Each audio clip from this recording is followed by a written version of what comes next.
महाराष्ट्र की राजनीति में ये क्या हो रहा है? आखिर ऐसा क्यों है कि रिजल्ट आने के 10 दिनों के बाद भी महाराष्ट्र में सरकार का गठन नहीं हो पाया है? आखिर कहां और क्या पेच फंस रहा है? कहीं ऐसा तो नहीं कि महाराष्ट्र में मुख्यमंत्री पद को लेकर एक राय नहीं बन पा रही है?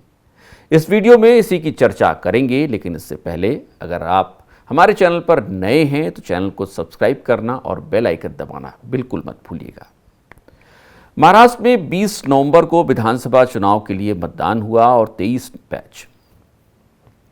महाराष्ट्र विधानसभा चुनाव के रिजल्ट आए हुए तकरीबन 11 दिन हो गए हैं। रिजल्ट डिक्लेयर हो चुका है।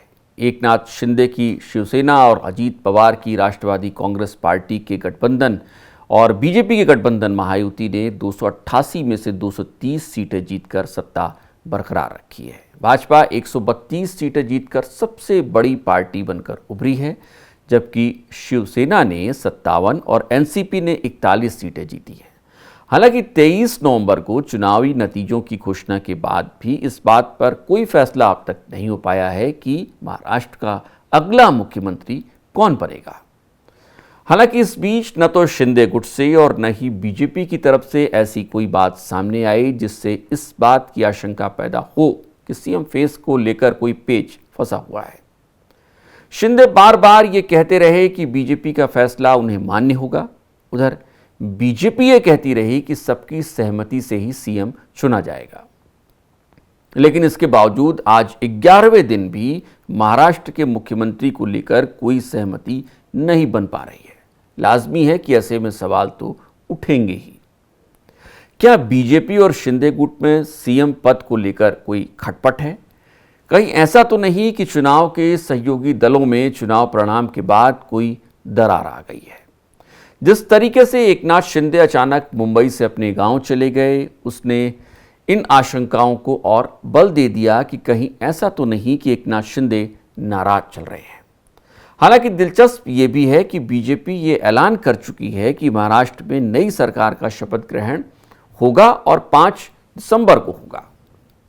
यानी बीजेपी ये तय कर चुकी है कि वो किसे मुख्यमंत्री बनाने जा रही है। और अगर एकनाथ शिंदे लगातार कटे कटे नजर आ रहे हैं तो ऐसे में इस बात की आशंका से इनकार नहीं किया जा सकता है कि शिंदे के खुद के सीएम न बनाए जाने के बारे में उन्हें पता चल चुका है। फिलहाल एकनाथ शिंदे को लेकर बीजेपी की कोई एक नई रणनीति की भी चर्चाएं महाराष्ट्र की राजनीति में होने लगी है। दरअसल माना यह जा रहा है कि बीजेपी एकनाथ शिंदे को महाराष्ट्र विधानसभा में विपक्ष का नेता बनाने की तैयारी कर रही है। ऐसा हुआ तो बीजेपी और उसके सहयोगी दल सत्ता में भी होंगे और विपक्ष में भी होंगे। आपको यहां यह बताना जरूरी है कि महाराष्ट्र विधानसभा में 288 सीटें हैं कुल, और बीजेपी, शिंदे गुट वाली शिवसेना और अजीत पवार वाली एनसीपी ने महायुति नाम का गठबंधन बनाकर एक साथ चुनाव लड़ा। इस गठबंधन ने अप्रत्याशित रूप से 230 सीटें जीती और इसमें से अकेले बीजेपी को ही 132 सीटें मिली हैं। शिंदे गुट वाली शिवसेना को 57 तो अजीत पवार वाली एनसीपी को कुल 41 सीटें मिली हैं। अब चूंकि नियमों के मुताबिक विपक्ष के नेता की दावेदारी करने के लिए किसी भी दल के पास कुल विधानसभा सीटों का कम से कम 10% सीटें होना जरूरी होता है। उद्धव गुट वाली शिवसेना के पास कुल 20 सीटें हैं तो कांग्रेस के पास महज 16 सीटें हैं। शरद पवार के पास महज 10 सीटें हैं और नियमों के मुताबिक तकरीबन 29 सीटें जरूरी हैं अगर आप नेता विपक्ष के लिए कोई पार्टी दावेदारी कर रही है। ऐसे में इस बार नियमों के तहत महाराष्ट्र की विधानसभा में नेता विपक्ष के लिए कोई भी दल योग्य नहीं है। अब इसी का फायदा बीजेपी और उसके सहयोगी दल उठाना चाहते हैं। अगर एकनाथ शिंदे को नेता विपक्ष बना दिया जाए तो वास्तव में विपक्ष की आवाज उठाने वाला कोई बचेगा ही नहीं। वैसा इस तरीके का काम पहले गुजरात और मेघालय की विधानसभा में हो भी चुका है, जहां विपक्ष के न होने पर डिप्टी सीएम के साथ वाली कुर्सियां खाली रखी गई।